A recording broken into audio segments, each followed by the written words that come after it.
من الشيطان الرجيم. بسم الله الرحمن الرحيم.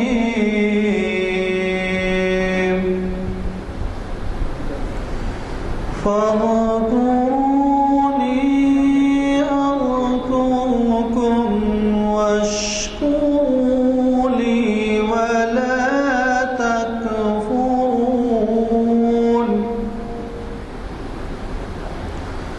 يا أيها الذين آمنوا استعينوا بالصبر والصلاة إن الله مع الصابرين. ولا تقولوا لمن يقتل في سبيل الله أموات بل أحياء ولكن لا تشعرون. ولنبلونكم بشيء من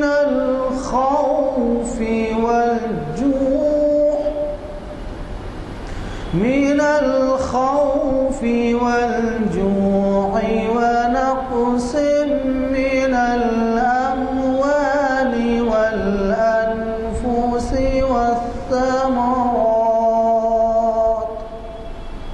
وبشر الصابرين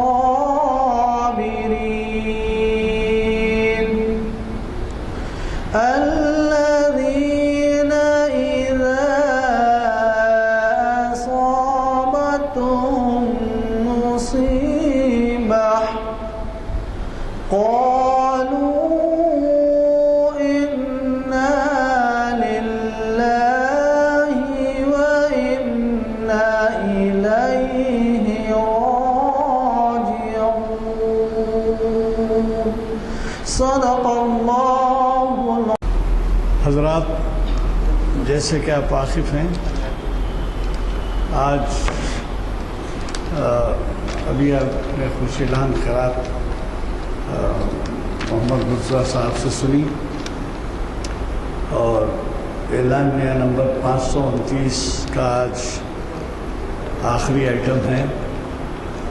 جامع مسجد عالیہ گن فاؤنڈری کے کانفرنس ہال میں محفل اقبال شناسی کی 760ویں نشست منعقد ہو رہی ہے. آج 28 مئی 2014 عیسوی، 28 رجب المرجب 1435 ہجری، بروز چہارشنبہ بعد نماز عصر کانفرنس ہال جامع مسجد عالیہ گن فاؤنڈری میں منعقد ہو رہی ہے. اور آپ کے جانے پہچانے مقرر پروفیسر خواجہ ناصر الدین صاحب ہمیں ان کے خود کے دیے ہوئے عنوان سے مخاطب کر رہے ہیں، اور وہ عنوان ہے کلام اقبال، تاریخ اور مستقبل. یہ شاید ایسا عنوان 760 لیکچرز میں پہلی دفعہ ہمارے سامنے آ رہا ہے، کیونکہ تاریخ سے واقفیت بھی سب کو نہیں ہے کہ اقبال کی کیا شخصیت تھی.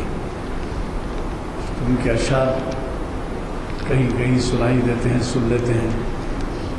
البتہ ایک فائدہ یہ ہوتا ہے کہ علامہ اقبال کے اشعار کا سہارا اپنا معافی الضمیر ادا کرنے کے لیے ارکان پارلیمنٹ، ارکان اسمبلی، ارکان پنچایت راج، ارکان کونسلز، کارپوریٹرز، اور یہی نہیں بلکہ مسجد اور ممبر کے ممبر سے بھی جو ہے علامہ اقبال کو کوٹ کیا جاتا ہے، علماء بھی کوٹ کرتے ہیں. اور بعض تو ایسے ہیں جو اردو سے واقف نہیں ہیں لیکن ان کو علامہ اقبال کا شعر برابر یاد آتا ہے. اب جیسے مثال کے طور پہ آپ کو بتاتا ہوں کہ کئی ایسے لوگ ہیں ہمارے دیش میں جو اردو زبان سے واقف نہیں ہیں یا ہندی سے بھی واقف نہیں ہیں، اور وہ یہ جانتے ہیں کہ سارے جہاں سے اچھا ہندوستان ہمارا اقبال کا کہا ہوا شعر ہے، مصرع تک سنایا میں۔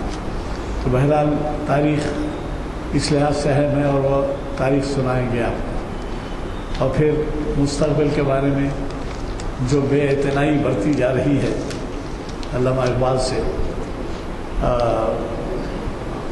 نوجوان بچے تو شاید ان کو کئی محفلوں میں سنیت سے ہٹ کے کوئی دلچسپی نہیں اور کچھ لگاؤ نہیں۔ مجھے اچھی طرح سے یاد ہے کہ سن 35 36 یا 37 میں 38 میں جب کہ علامہ اقبال ابھی بقید حیات تھے، سن 1938 میں انتقال کر گئے وہ، تو اس وقت بھی جو ہے ہم جو جماعتوں میں تھے 4تھی 5ویں میں، تو بانگے درا کے اشعار جو ہے ہمارے پاس بیت بازی میں استعمال ہوتے تھے۔ علامہ اقبال کے نہ اس زمانے میں اتنے کتابیں شائع ہوئی تھیں یا ان کا کلام شائع ہوا تھا کہ کچھ نہیں تھا، لیکن وہ اتنا عام ہو گیا تھا۔ لیکن آج جب دیکھتا ہوں تو سمجھنا ہی مشکل ہے۔ سب سے بڑی بات دیکھیے جو توجہ کرنے کی ہے وہ یہ ہے، میں سمجھتا ہوں تمام حضرات ہاتھ اٹھانے کی ضرورت نہیں ہے، عربی پڑھ سکتے ہیں، ہے نا؟ عربی لکھنے والوں کی تعداد تو بتائیے، ہاتھ اٹھائیے۔ عربی لکھ سکتے ہیں آپ؟ لکھ سکتے ہیں؟ اگر کوئی ہاتھ اٹھائیے لکھ سکتے ہیں تو یہ ایک صاحب اٹھا رہے ہیں ہاتھ۔ یہی حال 2 لکھ سکتے ہیں۔ یہی حال اردو کا ہو گیا۔ اردو کا حال یہ ہو گیا ہے کہ میں پروفیسر صاحبان سے، معاف کرنا پروفیسر صاحب یا پروفیسر صاحبان سے اور IAS آفیسر سے کچھ تحریر کرتے ہوئے دیکھا ہوں، ان کو ان کی تحریریں دیکھا ہوں، تو ہمارے زمانے میں جو بالکل مبتدی لوگ بچے پڑھتے تھے ویسی تحریریں لکھتے ہیں۔ ارے بھائی یہ کیا ہے؟ تو نہیں صاحب ذرا آپ لکھ دیجئے، وجہ لکھت میری برابر نہیں ہے۔ تو لکھنا تو آج کل چھوٹ ہی گیا ہے۔ بہرحال ہمیں خوشی ہے کہ آج ایک ہمیں ایسے پروفیسر جو ایک بہت بڑے علامہ اقبال کے اسکالر ہیں، نہ صرف یہ بلکہ 2-3 مہینے میں صحیح مگر ایک مرتبہ وہ ہمیں اپنے خطاب سے نوازتے ہیں، وہ آج ہمارے درمیان ہیں۔ اور افسوس اس بات کا ہے کہ آج ہمارے اس محفل میں کلام اقبال پیش نہیں ہو سکا، کیونکہ دونوں حضرات ہمارے امتیاز صاحب اور حسینی صاحب اور بلکہ رؤوف صاحب بھی نہیں ہیں، اس لیے وہ کلام پیش نہیں کیا جا سکے گا۔ میں ہمارے آج کے مقرر صاحب سے گزارش کرتا ہوں کہ وہ شہنشین پر تشریف لائیں اور ہمیں استفادے کا موقع دیں۔ جن صاحب کو بلیٹن نہیں ملے ہیں اگلے ہفتے کے لیتے ہوئے جائیں۔ شیطان الرجیم، بسم اللہ الرحمن الرحیم۔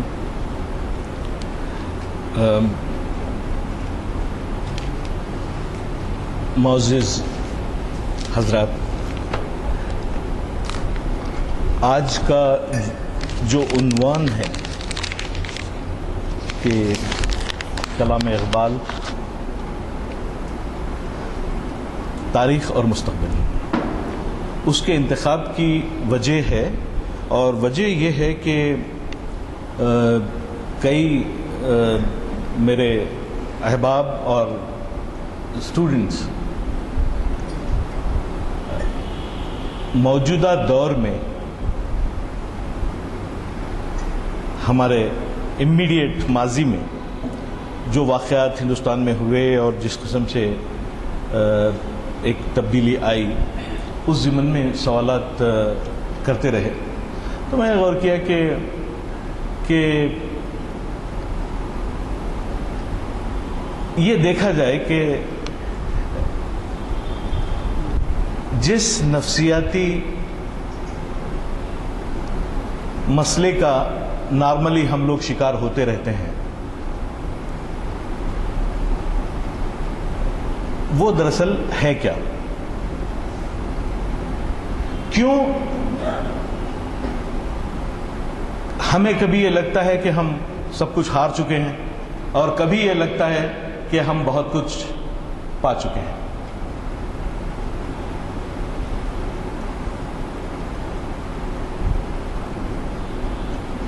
فلسفے میں تاریخ کا مطالعہ دو طریقے سے ممکن ہے. ایک طریقہ تو یہ کہ تاریخ کو ایک مسلسل حرکت، عمل اور ایک تسلسل کے دائرے میں رکھ کر اس کا مطالعہ کیا جائے، اور دوسرا یہ کہ تاریخ کو ہم دہراتے رہیں کہ پدرم سلطان بود، کہ پدرم سلطان بود، کہ ہم بہت بڑے لوگ تھے، ہمارا ایک زرین دور تھا. جب بھی یاسیت کی گفتگو ہوتی ہے، ناکامیاں محرومی کے زمانے میں اپنے آپ کو پیش کرنا ہوتا ہے، تو اس کا اندازہ یہ تھا کہ آپ کو یہ نہیں پتا کہ کل ہم کیا تھے. یہاں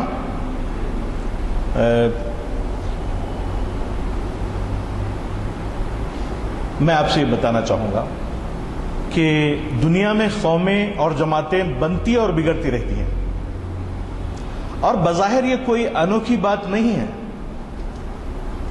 قومیں ابھرتی ہیں، تہذیبیں پیدا ہوتی ہیں اور پھر مٹ جاتی ہیں. افراد اور جماعتیں اٹھتے ہیں، اپنی عقل مندی، اپنی حکمت، اپنی چابک دستی کا سکہ اس دنیا پہ جماتے ہیں، لیکن آخر کار گوشہ گمنامی میں ان کو بھی جانا پڑتا ہے. نئی ہلچلیں پیدا ہوتی رہتی ہیں، پھر آہستہ آہستہ ان میں انحطاط پیدا ہوتا ہے، شیرازہ آہستہ آہستہ بکھرنے لگتا ہے، افراد کا باہمی تعاون وہ تعامل کمزور پڑ جاتا ہے. اپنے تعلق سے ہم غور کرتے رہیں کہ کہاں تعاون اور تعامل کی جو کیفیت ہے وہ اس کے کس مرحلے پہ ہم ہیں جہاں ہم کو جیتنے کی خواہش ہے. پھر ایک طوائف الملکی کا دور آتا ہے. ہم بہت ہی ماضی قریب میں میرا خیال یہ ہے کہ ان تمام باتوں کا ہم مشاہدہ کر چکے ہیں. ہمارے بزرگ اس سے زیادہ بہتر طریقے سے اس بات کو جانتے ہیں کہ آہستہ آہستہ انحطاط کا دور آتا ہے، شیرازہ بکھرنے لگتا ہے، افراد کا باہمی تعاون اور تعامل کمزور پڑ جاتا ہے، طوائف الملکی کا دور آتا ہے، اور پھر یہ چھوٹی چھوٹی تنظیمیں اور حکومتیں امتداد زمانہ کے ساتھ آبی بلبلوں کی طرح ایک ایک کر کے بیٹھتی چلی جاتی ہیں.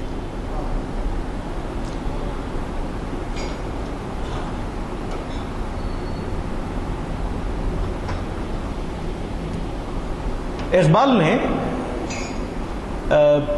اپنے ایک لیکچر میں reconstruction of religious thought in Islam کے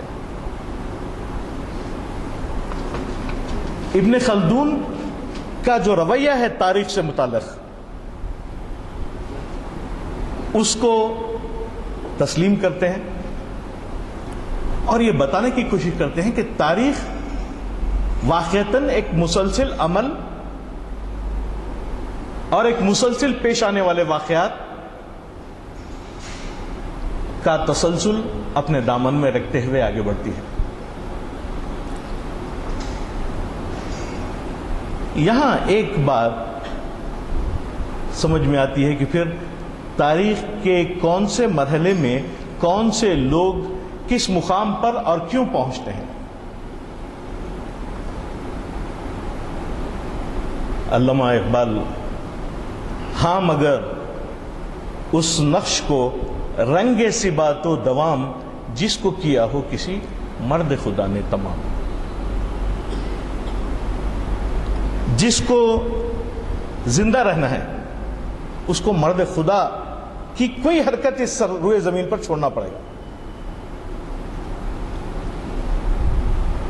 نہیں تو جو باتیں ابھی ہمارے سامنے ایک مثال کے طور پہ ایک ابتدائیہ کے طور پہ میں نے آپ کو سامنے رکھی ہیں وہ صحیح ثابت ہو جاتی ہے. ابن خلدون یہ کہتا ہے کہ اس سے پہلے کہ میں اقبال کے کلام میں داخل ہوں میں یہ چاہتا ہوں کہ تاریخ کے رویے کو آپ اپنے ذہن میں رکھیں. عام طور پہ ہم لوگوں کا جو مطالعے کا انداز ہوتا ہے جو بات چیت کرنے کا انداز ہوتا ہے اس میں دو چیزوں کی، میں مثبت انداز میں اس کو رکھوں گا، اس میں دو چیزوں کی کمی بڑی سختی سے محسوس ہوتی ہے۔ ایک تو یہ کہ علم، جس کو ہم نالج آج کی زبان میں بولتے ہیں، وہ علم دراصل انسان کے مسلسل مطالعے اور اس کے مسلسل تجربات دونوں کو ملا کر نالج کا نام دیا جا سکتا ہے۔ اس سے ہٹ کے نالج کا اور کوئی طریقہ نہیں ہے۔ ویسے بغیر کسی علم کے لوگ بہت زیادہ نالج بھی بتا سکتے ہیں، لیکن نالج کا جو سائنٹیفک ڈیفینیشن ہے وہ یہ ہے کہ اپنے تجربات اور اپنے علم کو جب آپ ملا کے استعمال کرتے ہیں تو وہ ایک مبسوط علم کی شکل میں، ایک مبسوط نالج کی شکل میں آپ کے سامنے آتا ہے۔ اور جو نالج ہوتی ہے وہی کمیونیکیشن کے قابل ہوتی ہے، کوئی دوسری چیز نہیں ہوتی۔ حالانکہ آپ گاربیج بھی کمیونیکیٹ کر سکتے ہیں، جیسا کہ ہم لوگ نارملی کرتے رہتے ہیں۔ صبح سے شام تک اگر اس مسئلے پہ ہم عملی طور پہ اگر غور کریں، فلسفیانہ انداز میں اس کو پہ نہ غور کریں، تو ہمیں پتہ چل جاتا ہے کہ صبح سے شام تک کیا کمیونیکیٹ ہم نے کیا ہے اپنے بچوں سے، اپنے گھر میں، اپنے معاشرے سے، اپنے اساتذہ سے اور دوسرے لوگوں سے۔ علم ہو تو کمیونیکیشن ممکن بنتا ہے، کمیونیکیشن ہو نہیں جاتا۔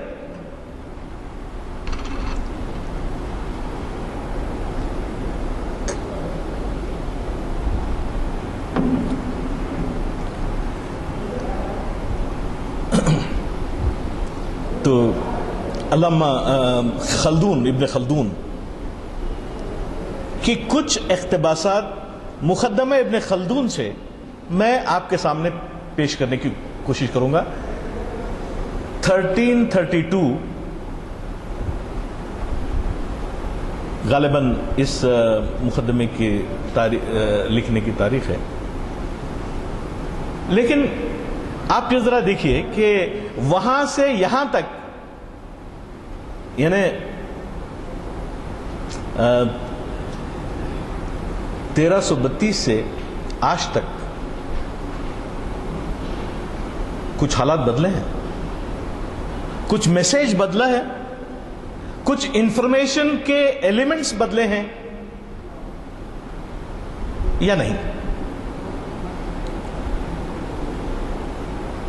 دیکھیے، لیڈرشپ جب وجود میں آتی ہے تو ایسے معاشرے اور ایسے افراد کے ذریعے آتی ہے جو مکارم اخلاق کی طرف رغبت رکھتے ہیں۔ ابن خلدون یہ کہتا ہے کہ یہ ملک گیری کی اور لیڈرشپ کی علامت ہے۔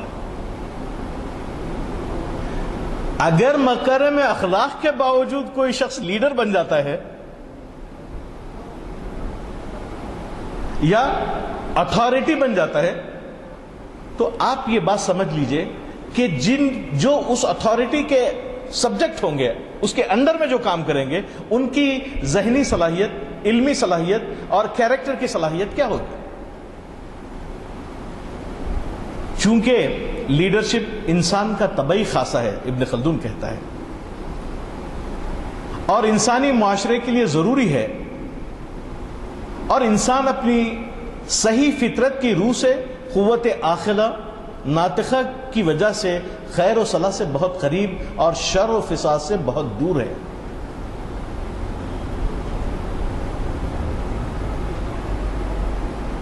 اپنی فطرت کے اعتبار سے انسان خیر پسند ہوتا ہے اور شر و فساد سے ذرا دور ہوتا ہے، کیونکہ اس میں شر حیوانی قوتوں کی وجہ سے آتا ہے جو اس جسم کے اندر موجود ہیں، لیکن اگر انسان کو انسان کی حیثیت سے دیکھا جائے تو وہ خیر سے اور خیر والے اخلاق ہی سے زیادہ قریب ہے۔ یہ ایک لا ہے جو ابن خلدون کہتا ہے، اس نے یہ باتیں مقدمہ ابن خلدون میں لکھی ہیں جو صرف پریفیس ہے اس کی کتاب کا۔ اس نے یہ بتانے کی کوشش کی ہے کہ جن عوامل کے نتیجے میں،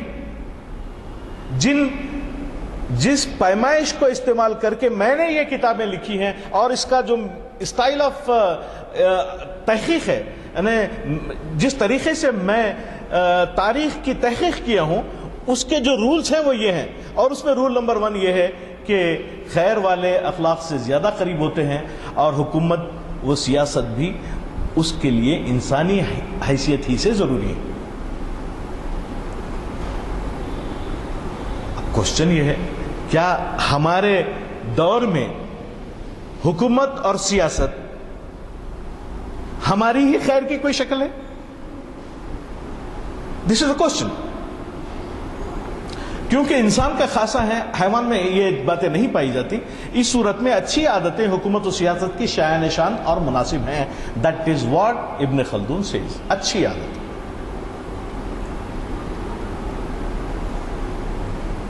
لیکن اس لیڈرشپ کی غرض و غایت کیا ہوتی ہے؟ غرض و غایت یہ ہوتی ہے، سیاست و حکومت سے اللہ کی مخلوق کی کفالت معرض وجود میں آتی ہے۔ اگر کوئی شخص لیڈرشپ کا کلیمنٹ ہے تو اس کا مطلب یہ ہے کہ وہ نسل انسانی کی، بنی آدم کی خدمت کے لیے اپنی زندگی کو وقف کر رہا ہے۔ ابن خلدون، یعنی ابھی مغلیہ سلطنت ہندوستان میں آئی نہیں تھی، 1526 میں بابر پہلی بار ہندوستان آیا، 1524 میں، لیکن ابن خلدون نے یہ کتاب اس سے 200 سال پہلے تقریباً لکھ ڈالی تھی۔ سیاست و حکومت سے اللہ کی مخلوق کی کفالت معرض وجود میں آتی ہے، اور حکومت اللہ کے قانون کو نافذ کرنے کے لیے بمنزلہ خلافت کے ہے، اور بندوں میں اللہ تعالیٰ کے احکام کا مدار ان کی خیر و صلاح پر اور بہبودی پر ہے، جن میں ان کے مصالح کی رعایت برتی گئی ہو، جیسا کہ شریعت و ثابت ہوتا ہے کہ انسان خود ساختہ قوانین کا مدار جاہلیت اور شیطانیت ہے۔ جب وہ اپنے قانون، جب وہ یہ کہتا ہے کہ میں جو کہہ رہا ہوں وہ کیجئے۔ رول نمبر 2 ابن خلدون کہتا ہے یہ جاہلیت اور شیطانیت۔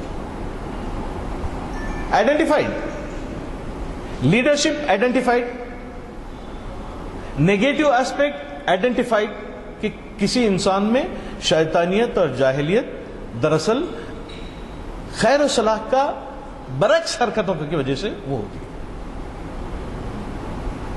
پھر ابن خلدون یہ کہتا ہے کہ کون ہے جو اس لیڈرشپ کی سب سے بڑی کوالٹی اپنے اندر رکھتا ہے؟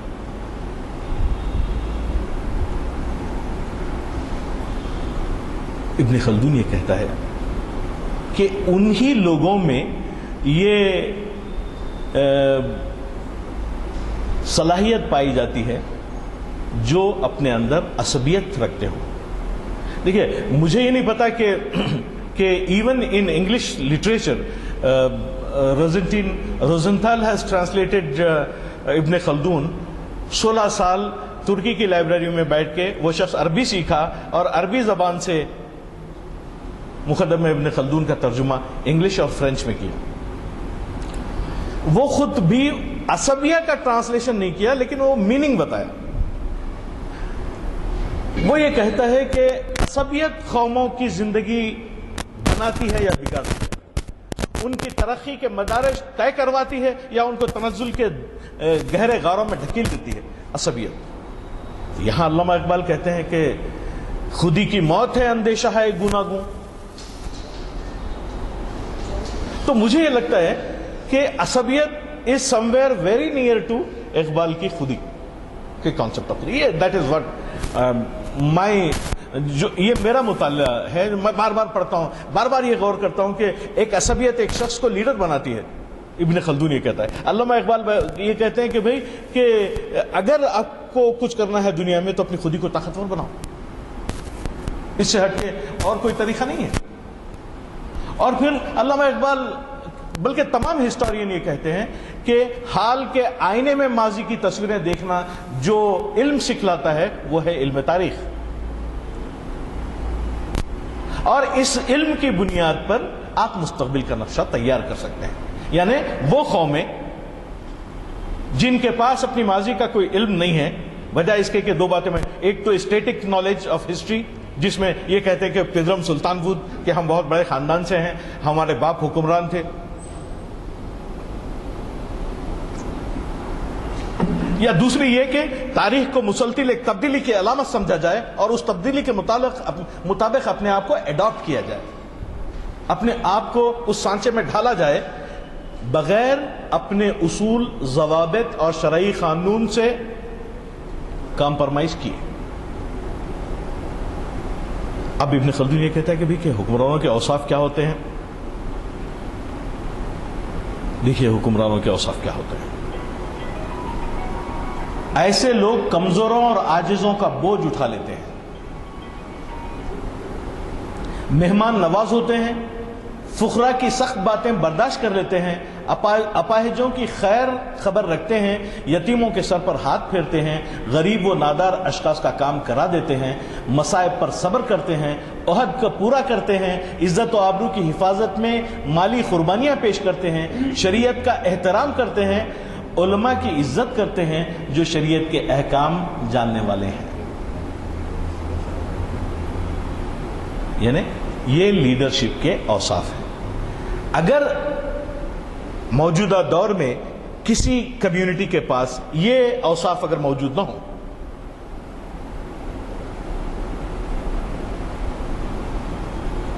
علامہ اقبال بولتا ہے، ہاتھ ہے اللہ کا بندہ مومن کا ہاتھ، غالب و کار آفری، کار کشا کار ساز۔ ابن خلدون یہ کہہ رہا ہے کہ وہ کارکشا اور کارساز یہ لوگ ہیں جو غریبوں کی خبرگیری کرتے ہیں، جو یتیموں کے سر پہ ہاتھ پھیرتے ہیں، جو لوگوں کی بھلائی کی خاطر، فلاح و بہبود کی خاطر اپنے جسم پہ وہ وار سہ لیتے ہیں جو زمانہ آزمائش کے طور پہ ان کو پیش کرتا ہے۔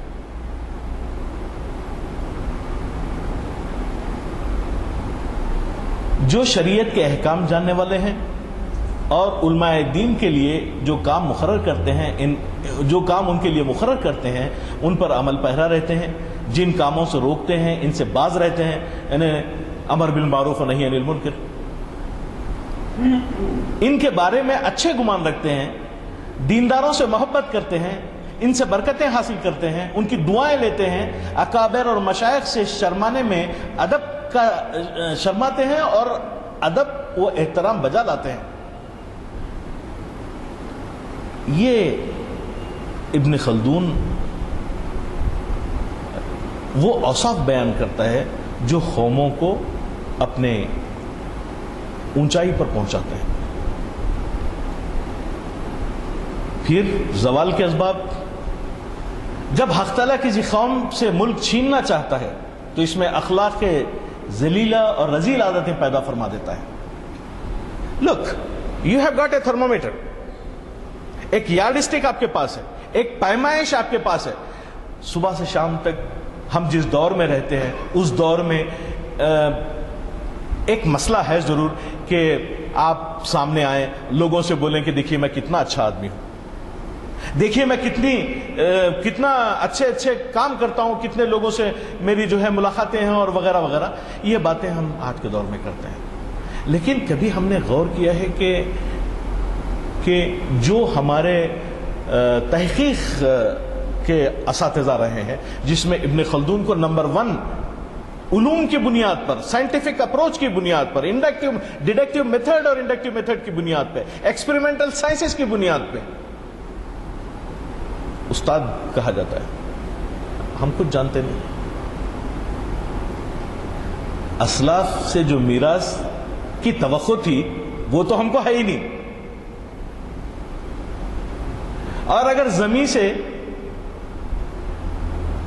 اور اگر آسمان سے سریا نے ہمیں زمین پہ دے مارا تو ہم کو کوئی پرواہ بھی نہیں ہے، کیونکہ پرواہ انہی کو ہوتی ہے جو یہ سمجھتے ہیں کہ ان کا عزت اور وقار ایک معیار، ایک مقام ہے۔ لیکن اسلام پسندوں کا، مسلمانوں کا، اسلام کے ماننے والوں کا اس سادگی کے ساتھ اپنے مقام کو چھوڑ دینا ایک حیرت انگیز واقعہ ضرور ہے تاریخ کا۔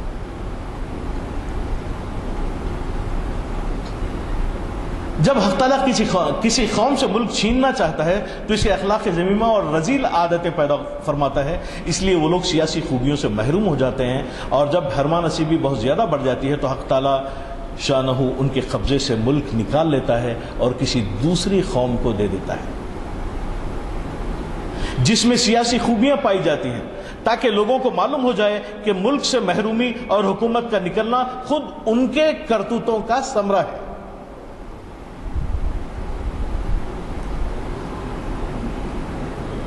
یہ آپ کو ایک ایسا استاد بتا رہا ہے جو ابھی ایک تاریخ کو لکھنے کے لیے جا رہا ہے، جس کو 16 جلدوں میں ایک تاریخ لکھنی ہے۔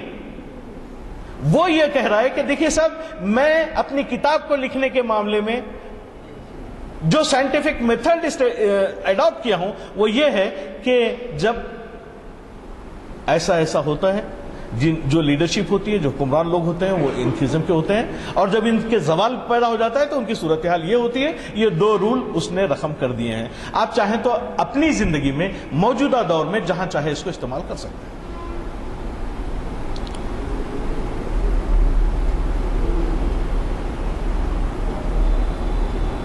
حق تعالیٰ نے انہیں جو نعمت، ملک و عزت عطا فرمائی، وہ ان کی بدعملیوں کی وجہ سے سلب کر لی گئی۔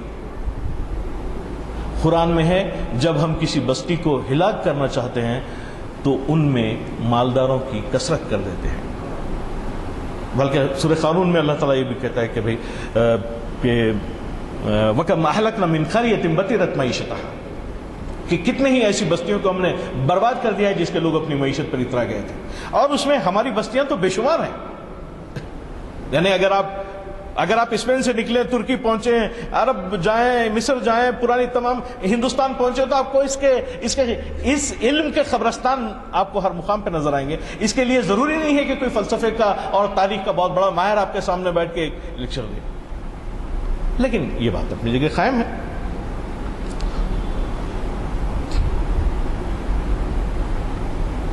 موجودہ دور میں جو تبدیلی ہوئی ہے ہمارے ہندوستان میں اس وقت،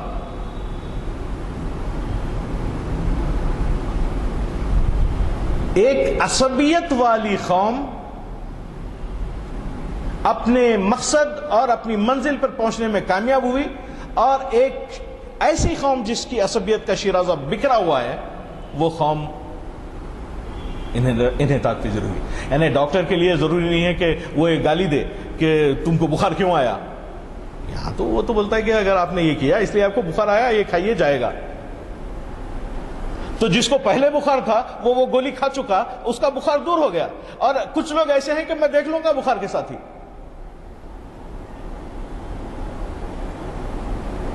ابن خلدون یہ کہتا ہے کہ مذہبی تحریک قوت و عصبیت کو بہت بڑھا دیتی ہے۔ دیکھیے، اسلام نے جب لوگوں کو اکٹھا کیا اور لوگ توحید اور مساوات کی بنیاد پر جب ایک مقام پہ ایک، چاہے وہ کہیں ہوں، ایران میں ہوں، توران میں ہوں، عجم میں ہوں، ایشیا میں ہوں، کہیں ہوں، اس زمانے میں خود لوگ جو ہیں یہ سمجھتے تھے کہ جیسے حضور کا نام آیا اللہم صلی اللہ محمد، تو یہ جو کانسیپٹ آف وننس ہے اس کا نام ہے عصبیت۔ پہلے کوشش کی گئی کہ کسی مسجد کے نام پہ اکٹھا کیا جائے لوگوں کو، نہیں ہوا، تو اب یہ کوشش کی گئی کہ کسی اور طریقے سے اکٹھا کیا جائے۔ یہ کوشش تو مسلسل جاری تھی کہ ایک ایسی عصبیت کے نکات اور ایلیمنٹس تلاش کیے جائیں جو کسی قوم کو متحد کر دے اور حکمرانی کے تک پہنچا دے۔ آپ غور کریں کہ ایسا ہوا یا نہیں ہوا، آپ کی آنکھوں کے سامنے ہے۔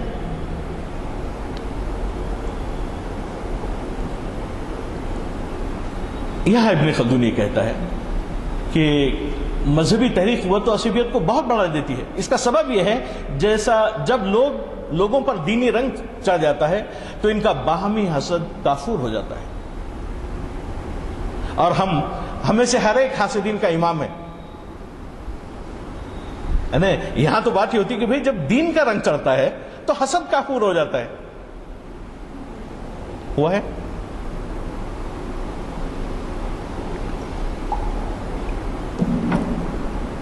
بہت مشکل ہے اس بات کو سمجھنا، لیکن آپ کے لیے یہ قانون ہے۔ ابن خلدون یہ کہتا ہے ایز اے لا، جب مذہبی عصبیت کے اندر ایک قوم، ایک معاشرہ آ جاتا ہے تو اس کے اندر آپس کی بھائی چارگی بڑھ جاتی ہے، حسد، جلن اور نفرت کے احساسات ختم ہو جاتے ہیں، ان میں یہ بات پیدا ہوتی ہے کہ وہ جو ہیں ایک قوم بن کے ابھریں، جس کے لیے علامہ اقبال یہ کہتے ہیں کہ آبرو باقی تیری ملت کی جمعیت سے تھی، جمعیت جب ہوئی رخصت دنیا میں رسوا تو ہوا۔ یعنی قوموں کی بقا، ابن خلدون کہتا ہے کہ اجتماع دراصل قوموں کی بقا کی علامت ہے، اجتماعیت دراصل قوموں کی بقا کی علامت ہے۔ اور اقبال سے کتنے سال پہلے، ذرا غور کریے آپ، 700-800 سال پہلے he has written that۔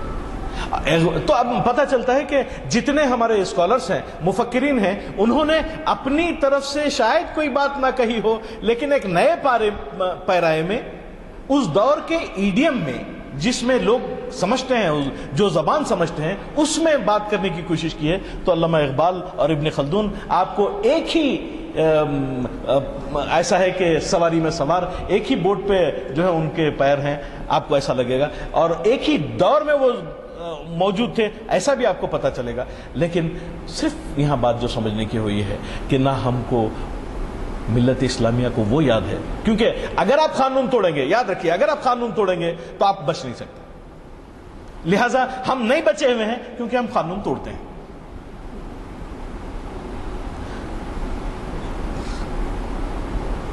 عصبیت والوں میں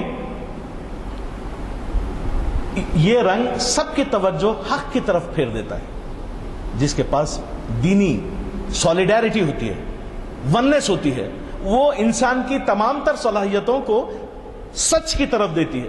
لیکن یہ کوشچن یہ ہے کہ سچ اگر آپ کے اگینسٹ میں جائے تو آپ اس کو برداشت کریں گے؟ It's a tough question. لیکن لیڈرشپ کے کوالٹیز میں یہ ہے کہ جو قوم لیڈرشپ لے کے ابھرتی ہے، جو فرد لیڈرشپ لے کے ابھرتا ہے، اس میں اپنی شکایت اور اپنے اوپر تنقید اور اپنے ناقدین کی قدر یہ اس کے اوپر لازم ہو جاتی ہے۔ کیا صاحب ہم اس دور میں ہیں جہاں ہم تنقید برداشت کریں اور پھر ہم کسی پہ تنقید کریں وہ ہمیں برداشت کریں؟ ایسا کچھ دور ہے ہمارا؟ It's a question. آپ دیکھیے کہ یہاں ابن خلدون یہ مثال دیتا ہے کہ دیکھیے شروع اسلام میں عربوں نے شاندار فتوحاتیں حاصل کی، جدھر کا رخ کیا کامیابی ہوئے۔ جنگ قادسیہ اور یرموک کے موقع پر مسلمانوں کی کل فوج لے کر 30,000 اور کچھ اوپر تھی۔ مارکہ قادسیہ میں پارسیوں کی فوج 1,20,000 تھی، ایرانیز کی، اور بقول ہرقل کے فوج 4 لاکھ کی تھی، لیکن مسلمانوں کے مقابلے پر کسی فوج میں بھی کوئی فوج، کسی قسم کی فوج بھی نہیں جمی، اور مسلمانوں نے دونوں طاقتوں کو شکست دی اور ان کے ممالک چھین لیے۔ اس قسم کا مقابلہ موحدین کا مغربی قبائل، اسی قسم کا مقابلہ موحدین کا مغربی قبائل سے تھا، جن کی عصبیت بھی قوی تھی۔ یہاں مغرب کا مطلب موراکو ہے، مراکش، مغرب کا مطلب یورپ نہیں ہے۔ قبائل سے تھے جن کی عصبیت بھی قوی تھی اور اکثریت بھی تھی، مگر موحد غالب آئے، کیونکہ دینی اتحاد نے ان کی عصبی قوت بہت بڑھا دی تھی، اس لیے ان میں دین کی روشنی تھی اور جذبہ شہادت لے کر اٹھے تھے، اس لیے ان کے آگے کوئی طاقت ٹھہر نہ سکی۔ اب غور کیجئے، جب دینی رنگ میں تغیر آ جاتا ہے اور وہ بگڑ جاتا ہے تو کس طرح قوت ٹوٹ جاتی ہے، اور اب غلبے کا مدار عصبی قوت پر رہ جاتا ہے، کیونکہ دین میں تغیر آ جانے کی وجہ سے روحانی طاقت ختم ہو جاتی ہے۔ اس لیے برابر کی قوتیں اس قوت پر چھا جاتی ہیں جو کبھی جذبہ جہاد سے سرشار تھیں۔ یعنی ایک قوم اپنی بہادری، اپنی شرافت اور اپنی ایمانداری اور اپنی تگودو میں کمزور پڑ جاتی ہے تو بازو ایک اللہ تعالیٰ ہمیشہ تیار رکھے، پاسبان مل گئے کعبے کو صنم کھانے سے، یا اور بھی ایسے معاشرے ہوتے ہیں جو عصبیت کے حامل ہوتے ہیں، وہ آپ کو اوورٹیک کر کے نکل جاتے ہیں، اور پوری تاریخ اس بات کی شہادت آپ کو دیتی ہے کہ کہیں بھی ایک کمزور قسم کا معاشرہ یہاں سے آگے نہیں بڑھا۔ لیکن جب میں یہ باتیں آپ سے کہہ رہا ہوں تو میرا مقصد یہ ہوتا ہے کہ میں آپ سے یہ بات بھی کروں کہ آخر تاریخ کا علم اقبال کے حوالے سے کیوں ضروری ہے؟ کیونکہ اقبال کے لیے سب سے بڑی مشکل یہ تھی کہ کوئی مثال کے طور پہ کسی انسان کامل کو پیش کرنا ہوا تو حضور نبی کریم صلی اللہ علیہ وسلم کی ذات کو پیش کرنا پڑے گا. اگر اچھے حکمرانوں کو پیش کرنا ہو تو خلفائے راشدین کو پیش کرنا پڑے گا. پھر اچھے انسانوں کو پیش کرنے کی ضرورت پڑے تو تاریخ میں اقبال کو تلاش کرنا پڑے گا کہ کون کون کہاں کہاں کس کس مرحلے پہ کون حضرت عمر بن عبدالعزیز بن کے پیدا ہوا. یہ ہے اقبال کے مطابق. مثلا وہ یہ کہتا ہے کہ آپ ان چیزوں پہ غور مت کیجئے. کن چیزوں پہ غور مت کیجئے؟ سلسلہ روز و شب need not be considered at all. نقش گر حادثات، سلسلہ روز و شب اصل حیات و ممات. سلسلہ روز و شب تارے حریر دو رنگ جس سے بناتی ہے ذات اپنی قبائے صفات. لیکن آخر ہوتا کیا ہے کہ یہ جو آسمان، یہ جو فلک رستہ خیز ہے وہ تجھ کو پرکھتا ہے، یہ مجھ کو پرکھتا ہے. یعنی گزرتے ہوئے دن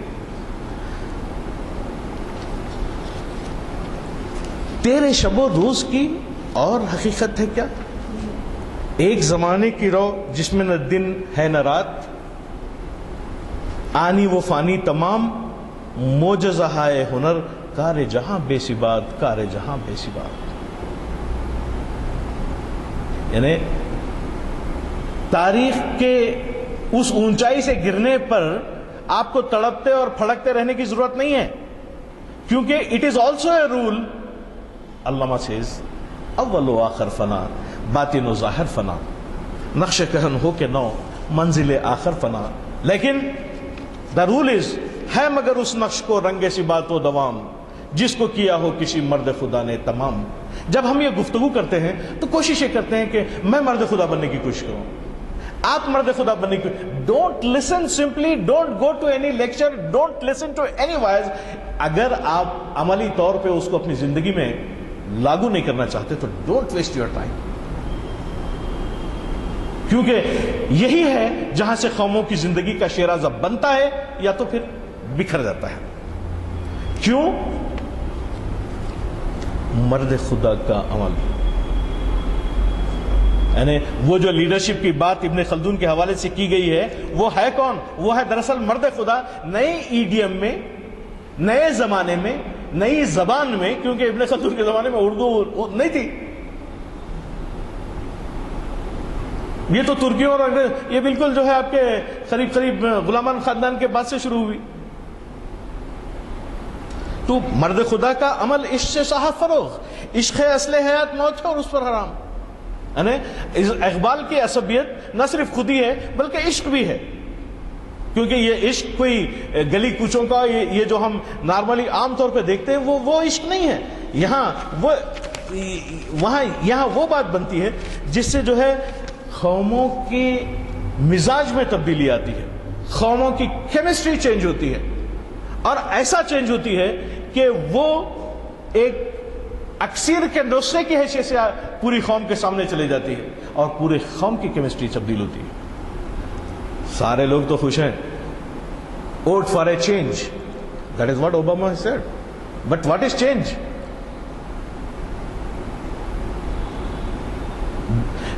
تبدیلی ہے کیا؟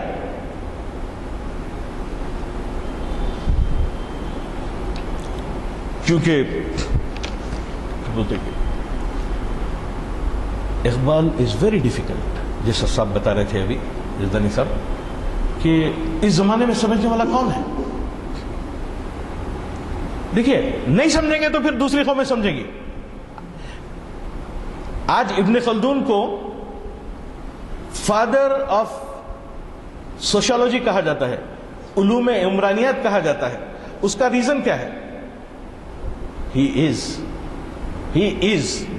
کیونکہ وہ آگسٹ کون سے پہلے وہ پیدا ہوا اور آگسٹ کون سے پہلے اس نے وہ کتابیں لکھی. سوروکین نے اس کو ریفرنس کے طور پہ استعمال کیا ہے نا. یہ سب بڑے بڑے سوشالوجسٹ ہیں اور ابن خلدون واز فرسٹ سوشالوجسٹ. ہسٹری کی بات آئے گی، یہاں تک کہ اکانومسٹ کی بات آئے گی تو آپ لوگوں میں کسی نے اگر اکنامکس بھی پڑھی ہوگی. لیکن مسئلہ یہ ہے کہ ہم جانتے نہیں ہیں. کیونکہ اب دیکھیے علامہ کہتے ہیں کہ وہ جو عصبیت ہے، وہ جو عشق میں پوشیدہ ہے، جو قوموں کو ایک وَلَا تَفَرَّقُوا بِحَبْلِ اللَّهِ جَمِيعًا کے مقام تک پہنچا دیتی ہے، وہ ہے عشق فقیہ حرم، عشق امیر جنود۔ عشق حرم میں آپ کو شرعی رول بتائے گا، عشق میدان جنگ میں سپاہیوں کا سپہ سالار بنا کے آپ کو پیش کر دے گا۔ عشق ہے ابن السبیل، اس کے ہزاروں مقام۔ عشق کے مضراب سے نغمے تار حیات، اگر یہ موجود نہیں ہے تو حیات کا تار نہ بربت کی طرح بجتا ہے، نہ اسے کوئی میوزک نکلتی ہے، جی لیں یہ اور بات ہے۔ عشق کے مضراب سے نغمے تار حیات، عشق سے نور حیات، عشق سے نار حیات۔ دیکھیے یہ اگر نہیں ہے، میں نے ایک مکالمہ علامہ نے لکھا ہے جگنو سے متعلق، کہ جگنو یہ پوچھتا ہے کہ دریوز اگر وہ یہ پوچھتا ہے کہ بھئی کہ تو آتش بیگانہ پہ اتنا مغرور کیوں ہے؟ ایک پتنگا جگنو سے پوچھتا ہے کہ آتش بیگانہ پہ اتنا مغرور کیوں ہے؟ اس کا ریزن یہ ہے کہ اقبال جگنو کو اس لیے پسند کرتے ہیں کہ وہ اپنے اندر ایک روشنی رکھتا ہے اور اپنے اندر کی آگ میں وہ جلتا ہے، اس میں تپش نہ بھی ہو تو اس کے اندر ایک آگ موجود ہوتی ہے، وہ آگ اپنی قوم کے ہر نوجوان میں وہ دیکھنا چاہتے ہیں۔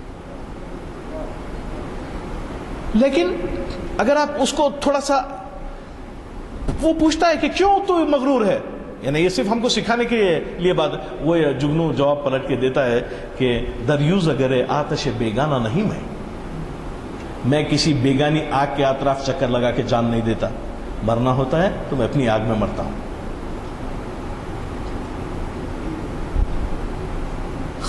یعنی قوت پرواز حق نہیں اس کا، لذت پرواز حق نہیں اس کا،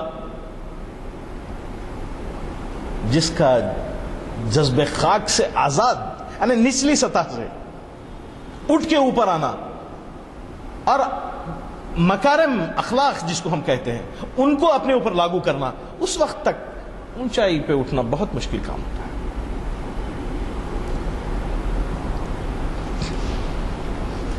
علامہ کے پاس حرم خرطبہ پوری اسی قسم کی تاریخ کی ایک علامت ہے، وہ مسجد کی تعریف نہیں کر رہے ہیں۔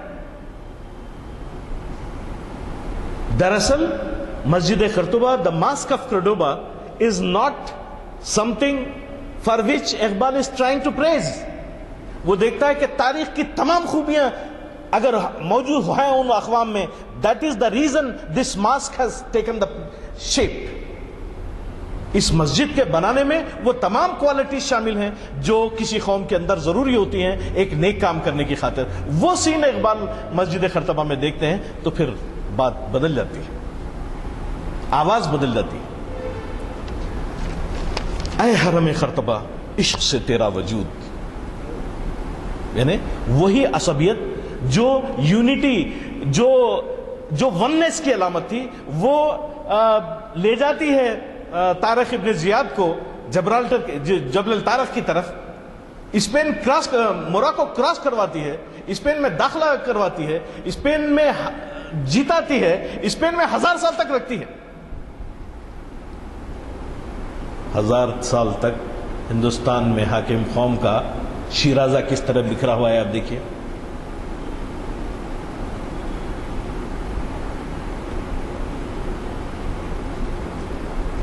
ونس اسلامی شریعت کی بنیاد پہ کسی کے تکلیف پہ تڑپتا ہوا دل بہت کم ملے گا، ملے گا تو انفرادی طور پہ ملے گا۔ جمعیت جب ہوئی رخصت دنیا میں رسوا تو ہوا۔ میں ختم کرنا چاہوں گا ابھی 2 منٹ انشاءاللہ۔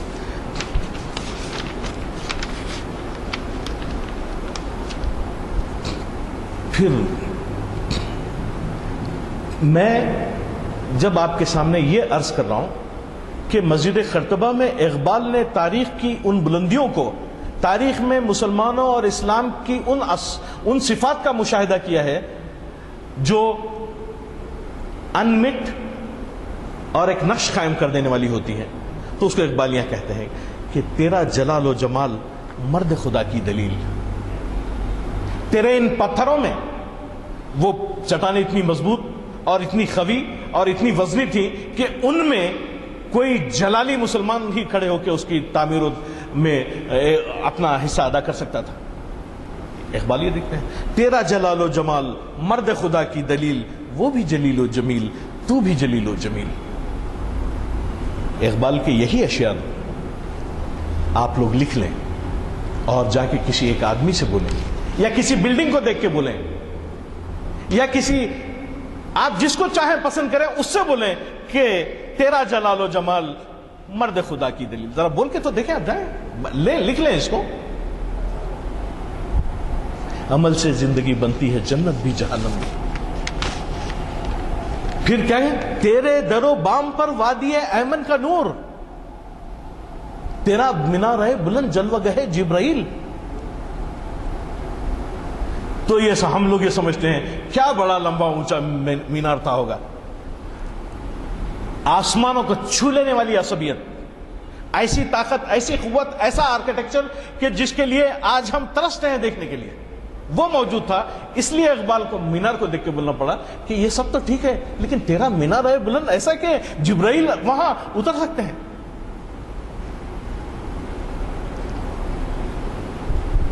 مٹ نہیں سکتا کبھی مرد مسلمان کے ہے۔ اب یہ کنسولیشن ہے، گر گئے، مر گئے، سب کچھ چھوڑ دیا، لیکن ایک بات ضرور یاد رہے کہ مٹ نہیں سکتا کبھی مرد مسلمان کے ہے، اس کی اذانوں سے فاش سر کلیم و خلیل۔ اس کی زمین بے حدود، یعنی ادھر ڈوبے ادھر نکلے، ادھر ڈوبے ادھر نکلے، جہاں میں اہل ایمان۔ آپ کو یہ ڈرنے کی ضرورت نہیں کہ کس نے آپ کو ہرایا، آپ کو یہ سوچنے کی ضرورت نہیں کہ کہاں آپ شکست کھا گئے، آپ کو یہ سوچنے کی ضرورت نہیں ہے کہ کہاں آپ کمزور پڑ گئے، آپ کو یہ سوچنے کی ضرورت ہے کہ کریں گے پھر ہم کیوں نہ اٹھ بیٹھیں، کیوں نہ ہم اپنی آنکھیں کھولیں، کیوں نہ ہم چلنا شروع کر دیں، کیوں نہ ہم تیز چلنا شروع کر دیں، کیوں نہ ہم دوڑنا شروع کر دیں۔ یہ اسی وقت ہوگا جبکہ خوددار و ہنرمند آپ کی نسل ہوگی۔ زہراب ہے اس قوم کے حق میں میں افرنگ، جس قوم کے بچے نہیں خوددار و ہنرمند۔ اتنے بکھری ہوئی قوم۔ آج ہم بیٹھ کے ایک دوسرے سے بات کرتے ہیں، as a teacher, as a استاد، مجھے اس بات کا احساس ہوتا ہے کہ میں کیا کمیونیکیشن کے صحیح لیول پہ ہوں، کیا میں صحیح لوگوں سے کمیونیکیٹ کر رہا ہوں، آخر میں جب یہ بات کر رہا ہوں تو میرا مقصد کیا ہے۔ اس کی زمین بے حدود، اس کا افق بے ثغور، اس کے سمندر کی موج دجلہ و دین و بنیل۔ یعنی وہ مرد مسلمان ہیں، وہ اتنی آسانی سے اس کے زمانے عجیب ہسٹری، اس کے زمانے عجیب، اس کے فسانے غریب عہد کہن کو دیا اس نے پیام رحیل۔ مرد مسلمان نے عہد کہن کو پیام رحیل دیا۔ ٹھیک ہے، تم کو گزرنا تھا، تم گزر چکے۔ تو آج جن لوگوں کی ہمیں تلاش ہے، کیوں ایسے لوگوں کی ہم کو تلاش ہے؟ اس لیے کہ تجھ سے ہوا آشکارا بندہ مومن کا راز۔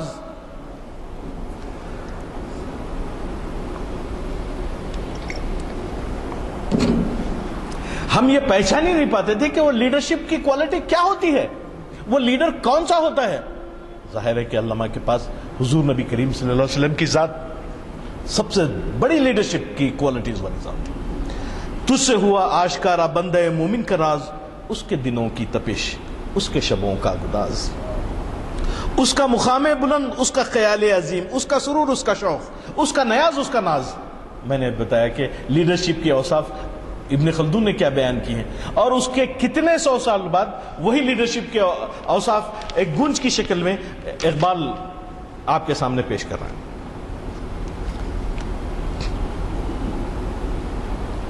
اس کی امیدیں خلیل، اس کی امیدیں خلیل، اس کے مقاصد جلیل۔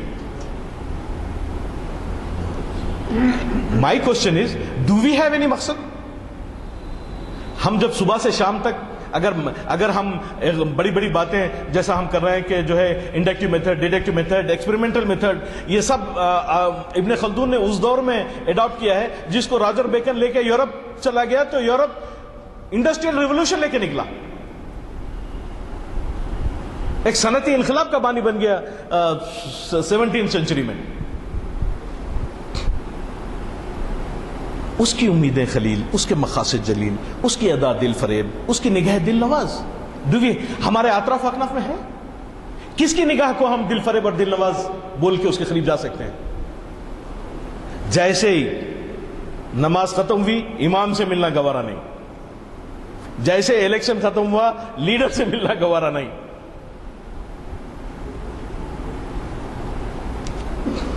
نرم دم گفتگو، اس کو بزدلی کے نام سے معنون کر لیجئے آپ.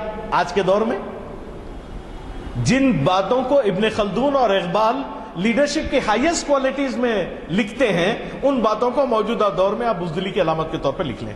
کیا؟ نرم دم گفتگو، گرم دم جستجو، رزم ہو یا بزم ہو، پاک دل وہ پاک باز. اب اس کو کس مرحلے پہ کس طریقے سے؟ اچھا، عقل کی منزل ہے وہ عشق کا حاصل ہے. وہ عقل کی بات وہی ختم ہو جاتی ہے مرد مسلمان پہ. حلقہ آفاق میں گرمی محفل ہے وہ، ڈھونڈ کے لائیے ذرا. اتنی بڑی کوالٹیز کے عقل کی منزل ہے وہ، عشق کا حاصل ہے وہ. یعنی اگر ہم قوم کے اندر عشق ہے تو وہ موجود ہے، وہاں وہ مرد مسلمان موجود ہے. کعبہ ارباب فن ستوت دین مبین، تجھ سے حرم مرتبت انلسیوں کی زمین. یعنی اندلس میں ایسے ہی لوگ تھے اس لیے وہ حرم مرتبت ہو گئی. تو آپ کو اپنی زمین کو حرم مرتبت بنانا ہے تو ایسے کچھ کوالٹیز لے آئیے برائے مہربانی، اور اس کے لیے کم سے کم دعا کریں ہم سب مل کے کہ اللہ تعالیٰ ایسے. تو کیا بولتے ہیں اقبال؟ ذرا یہ بات غور کریے، یہ سب تو ملنے والا نہیں ہے لیکن مل سکتا ہے. ہے تے گردوں اگر حسن میں تیری نظیر، اے مرد مسلمان جن ہاتھوں سے تو نے مسجد خرطبہ کو تعمیر کیا ہے وہ ہم کو کہیں نظر نہیں آتے، لیکن ہی سیز ہے تے گردوں اگر حسن میں تیری نظیر، قلب مسلمان میں ہے.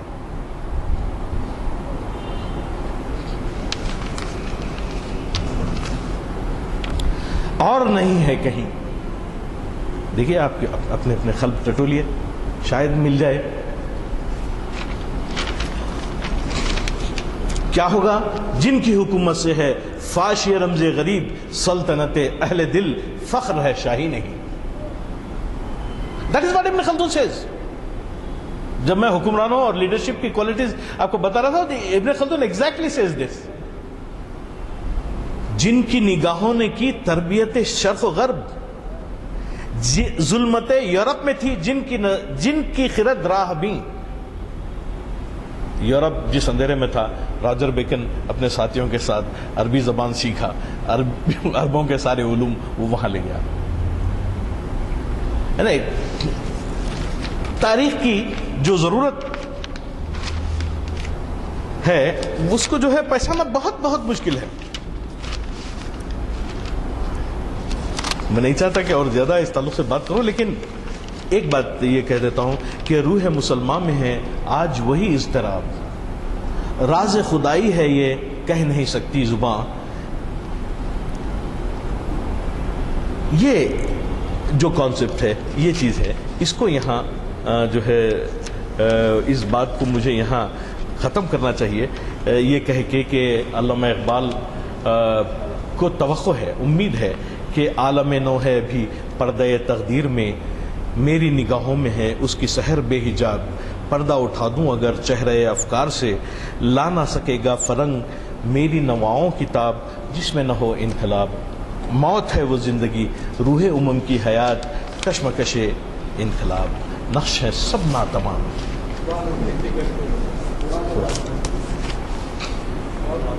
شکریہ بہت بہت سر.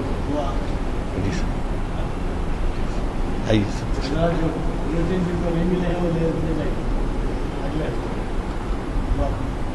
آئیے سر. السلام علیکم، یرجع السلام، حی علی السلام. وادخلنا دار السلام وتبارك ربنا وتعاليت يا ذا الجلال والإكرام. ربنا آتنا في الدنيا حسنة وفي الآخرة حسنة وقنا عذاب النار. ربنا ظلمنا أنفسنا وإن لم تغفر لنا وترحمنا لنكونن من الخاسرين. وآخر الدعوانا